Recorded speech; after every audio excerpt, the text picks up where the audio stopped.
Ajuda muito o canal a crescer. Aqui. Opa, vamos ligar o microfone, né, pessoal? Tudo bem? Bom dia. Estamos aqui no nosso observador, né? Dando uma olhada já nas notícias do dia. Ontem eu cheguei em casa um pouco mais cedo, ontem à tarde, e estava vendo aqui pela manhã o depoimento do Ramagem lá no STF, né? Os 7 réus do núcleo principal do golpe de Taubaté. E depois eu vi essas 2 horas mais ou menos do depoimento do Bolsonaro, né, gente? Que foi muito elucidador, né? Muito tranquilo pra caramba, fez piada, brincou com a corte, brincou com o Alexandre de Moraes. Né? O Alexandre de Moraes também estava tranquilo. Assim, o Paulo Gonet que, nossa, não convence ninguém, né? Que procurador estranho, que cara esquisito, subserviente, estranho. Parece que está comandado por alguém, meio marioneta. Esquisito, eu não gosto desse cara não, sinceramente. Aí o Fux entrou também, já no meio para o final, e fez alguma outra consideração acerca da urna eletrônica, que ele recebeu, andou recebendo parlamentares em 2018, 2017, antes do Bolsonaro entrar para a campanha eleitoral de 2018, né, para falar das urnas eletrônicas e do voto impresso. E ele mesmo se colocou à disposição, ele era presidente do TSE e presidente do Supremo na época, o Luiz Fux, e atendeu a essa demanda, né? Mandou fazer uma licitação para ver quanto custaria essa máquina que seria acoplada à urna eletrônica, que dali sairia o voto impresso, e ele foi, né, a favor. Parece que contrataram uma empresa, a empresa andou comprando essas impressoras, né? Palavras do Luiz Fux, tá, gente?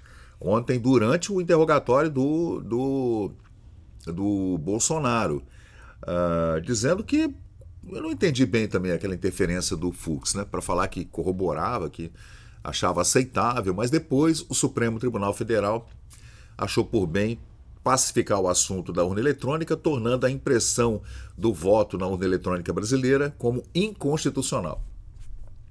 Como assim, né? O que isso tem a ver? Como você pode pegar e transformar em inconstitucional a impressão de um papel numa máquina? É bizarro, só porque o voto não seria mais secreto. Gente, eu não entendi. E por que tem que sair dali um código dizendo que você votou em A ou B? Né? Você pode muito bem ter uma espécie de salvaguarda e proteção nessa impressão, nesse voto, nesse recibo. Não é voto impresso, ninguém vai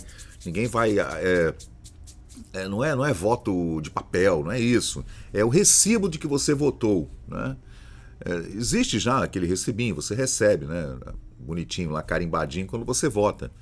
Mas a discussão, a disputa da direita com a esquerda é pelo voto impresso desde sempre. Desde sempre. Antes era Flávio Dino falando mal, todos os deputados federais e senadores da esquerda falando mal. Governadores, inclusive, falando mal, Lula, inclusive, todo mundo, né? Dizendo que o voto impresso, o voto eletrônico me roubou. Como o Lula falou várias vezes, é de seu também e outros, né? Eu não entendi bem essa colocação aí do Luiz Fux, não. Sei lá. Acho que ele quis participar para deixar o nome dele ali nesse depoimento do Bolsonaro. Agora, interessante é ver aqui os jornais da extrema imprensa, dos esquerdopatas, assim. Gente, eles estão aqui. Bolsonaro chama Moraes para vice. Isso aí foi legal. Ele fez uma brincadeira ali, porque ele chegou pro Alexandre de Moraes e falou: eu vou pro Nordeste agora, no Rio Grande do Norte, visitar 8 municípios no Rio Grande do Norte, e se eu quiser eu posso mandar pro senhor umas imagens de como o povo me trata na rua. Aí o Alexandre de Moraes falou: não, eu declino. Eu declino. Agora, analisando aqui, ó, veja como foi aqui, migalhas, beleza, o sinal de Bolsonaro a Fux no interrogatório do golpe. Gente, cantem para Bolsonaro, ai, ai, ai, tá chegando a hora. O imbrochável broxou, vai vendo. Bolsonaro se incrimina, Brasil 247, hein, Marcelo Freixo? Que papelão, Jair Bolsonaro admitiu que reuniu 3 comandantes das Forças Armadas. Ué, Dilma fez a mesma coisa, né? Dilma fez a mesma coisa. Né? Quando ela estava ali perto do impeachment, ela chamou também o pessoal das Forças Armadas para analisar a situação e o que ela poderia fazer para reverter o tal golpe de Taubaté lá, primeiro, lá do Temer, né? Que Temer é golpista, né? Aí tá aqui, o Freixo, olha só que idiota.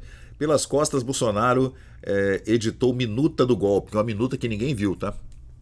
Ninguém viu essa minuta. Inclusive, advogados perguntaram, onde é que tá a minuta? Me mostra a minuta. Ah, tá nos autos. Porra nenhuma, não existe minuta nenhuma, gente. É bizarro. E o Flávio Bolsonaro, que é o senador, né?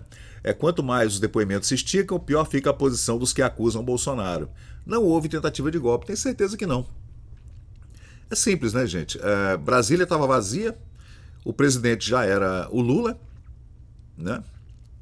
Bolsonaro, uma semana antes de viajar para os Estados Unidos, deu posse aos 3 ministros das Forças Armadas, né?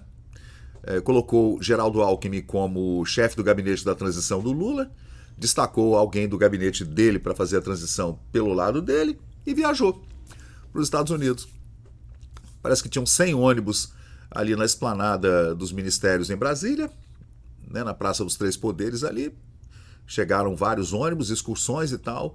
Aí quando a coisa arrefeceu, a maioria do pessoal foi embora e ficaram aqueles mais, né, alterados ali. E naquele momento ali o general do GSI poderia ter chamado as forças para repreender, reprimir aquele possível movimento, tumulto que estava acontecendo ali. E não fez nada, ficou ali dentro do Palácio do Planalto quietinho. Como é o nome dele? O Careca, aquele general Careca lá do GSI do Lula, tá? E que mais que aconteceu? Lula já era o presidente, as forças de segurança do Distrito Federal poderiam ter agido, né? Mas todo mundo foi retirado de Brasília. Tipo assim, vamos sair de Brasília e deixa o pau quebrar. Tenho certeza que tinha gente infiltrada ali também naqueles manifestantes, não tenho dúvida nenhuma. Vamos replicar o 6 de janeiro, pena que não foi no dia 6 de janeiro, né? Eles devem ter pensado assim. E pegaram o Lula, a gente vê as imagens do Lula indo para Araraquara para ver os estragos das chuvas, uma semana depois das chuvas, né? Cara, é bizarro. Aí o Bolsonaro falou aqui, ó. Hoje compareci ao STF com a mesma postura de sempre, mantive durante toda a minha vida pública, de cabeça erguida, com consciência tranquila, espírito sereno de quem sabe que é inocente e jamais trairia os valores da pátria. Não invoquei silêncio. Corajoso Bolsonaro, né? Agora tem gente falando em prisão domiciliar. Prisão domiciliar. Se forem mais de 8 anos de cadeia, como o Léo Lins, por exemplo, aí já é tranca mesmo, né? Cadeia mesmo. Cadeia mesmo. Lula ficou 540 dias, hein? Eu não sei o que pode acontecer aí, gente. Agora estão falando em 5 dias para análise desses depoimentos novos e a ligação. Agora a PGR tem que fazer a ligação para comprovar a culpa do Bolsonaro. Às vezes que o Paulo Gonetti entrou para falar, gente, olha, esse cara é fraquinho. Fraquinho, coitado desse Paulo Gonetti. Nós estamos mal de procurador, hein? A gente está bem ruim de procurador mesmo, infelizmente. Aí vamos ouvir aqui o Bolsonaro falando. Essa hora é a hora que ele faz a piada com Alexandre de Moraes. Vamos ouvir? Não fizemos a coisa certa, sempre cumprindo a Constituição, com respeito, com tranquilidade, com Deus no coração, com a bandeira do Brasil, e fizemos a nossa parte ao longo de 4 anos. Por isso, uma aceitação grande, né? Acredito eu, em especial as viagens que eu faço pelo Nordeste, pretendo na quinta, sexta, sábado, estar no Rio Grande do Norte, visitando aí uns 8 municípios. Se o senhor me permitir, logicamente, eu posso mandar umas imagens para o senhor, como é que o povo nos trata a gente na rua, tá? Eu declino. Declino, sim, senhor. Posso fazer uma brincadeira? O senhor que sabe. Eu perguntaria aos seus advogados antes. Eu gostaria de convidá-lo para ser meu vice em 26. É isso aí. Eu declino novamente. Se a sua empresa... Porra, aí entra uma merda num comercial. Esse YouTube tá enchendo o saco, hein, YouTube? Eu vou assinar esse YouTube Premium, cara. Eu não tenho o YouTube Premium, né? Eu até assinei o Google Pro, né?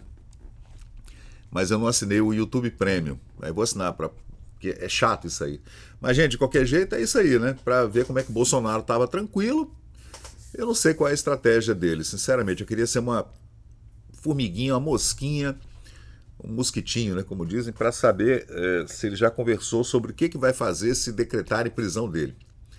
Bolsonaro será preso hoje. Vai ser aquele circo. Se ele ficar, vai ser um circo como fizeram com o Lula, tá?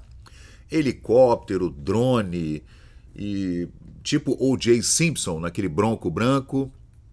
Vão sair pelas estradas filmando, vai ser um espetáculo, a Globo vai entrar ao vivo com o William Bonner. O William Bonner vai estar ao vivo dizendo como o céu de Brasília hoje está lindo, o céu de Brasília parece ter se aberto. Ele tenta dar uma de Cid Moringueira, mas não consegue, né? O William Bonner. Tu é fraco, o William Bonner, você devia sair fora, mano. O cara ganha 1 milhão por mês, vai embora, bicho. Vai embora para Miami, sei lá para onde.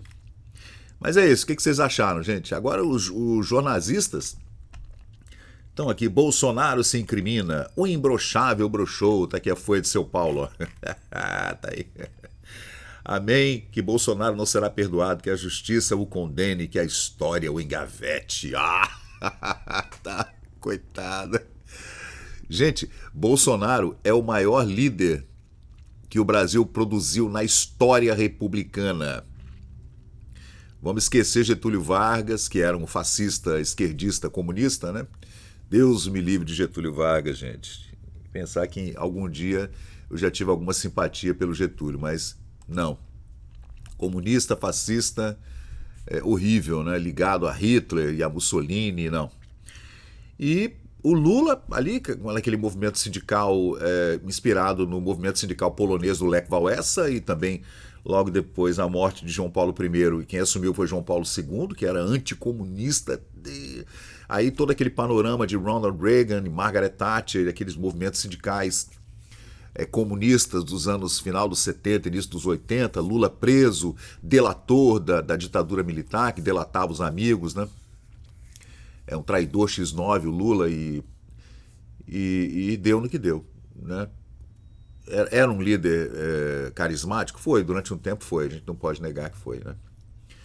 Mas a gente já estava muito enganado também, né? Muito enganado, com aquela imprensa toda dizendo, né, tudo que você deveria aceitar, ouvir no rádio, na televisão, nos jornais, nas revistas, né? Aquilo ali tudo sendo construído. A gente vê as entrevistas do Lula nos anos 80, final de 70, início dos 80, analfabeto, falando tudo errado, dizendo que não lia livro nenhum, que tinha preguiça, tomava cachaça, só que era bom, cerveja, mulherada, e não queria saber de nada.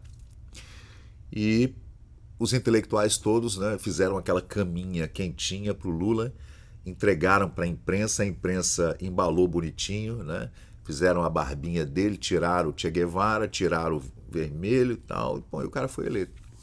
Agora, desse jeito, como o Bolsonaro chegou à presidência da República, isso nunca aconteceu na história do Brasil, gente.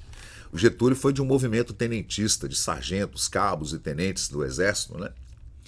Então também não tem nada a ver. Esse não, Bolsonaro saiu do meio do povão, gente, do nada, no meio do povão, então não tem como. Vamos ver a estratégia, né, que ele vai traçar na hora que for expedido o mandado de prisão, né? Ele é amigo do Milei. Eu iria para a Argentina, assim como o Carlos Zambelli fez também, né? Mas a Carla Zambelli é foragida, 10 anos de cadeia. Bolsonaro vai pegar uns 50 anos de cadeia. Vai pegar uns 50 anos de cadeia. Eu iria embora, sinceramente eu iria embora. Ele falou ontem, né? Eu já estou com 70 anos, já fiz uma última cirurgia grande, mais uma cirurgia, talvez eu não volte. Ele falou, já vivi bastante, já está tudo certo. Eu iria embora, com toda certeza eu iria embora, pedia asilo primeiro, fugiria pela Argentina, porque é fuga, né? Você está com mandado de busca de prisão determinado, você tem que fugir, né? Pela Argentina, com o Milei lá me ajudando, com certeza, depois eu iria para os Estados Unidos e pediria asilo político ao Trump. E eu ia comandar essa resistência lá dos Estados Unidos. É o que eu faria. Cadeia, não. Para cadeia eu não iria, não. Não iria mesmo. Eu ia mandar todo mundo tomar no centro do olho, da onde não bate sol, lá no furículo rugoso, e tchau, um abraço. Então, pessoal, valeu, obrigado por acompanhar o vídeo até o final. Se você gostou desse conteúdo, deixa aí o seu like, porque isso ajuda muito o canal a crescer. Aproveita agora para se inscrever, ativar o sininho de notificações. Sua opinião e seu comentário são muito importantes para nós seguirmos melhorando aqui o nosso conteúdo. Valeu, gente, eu sou Fábio Pirajá, muito obrigado e até o próximo vídeo.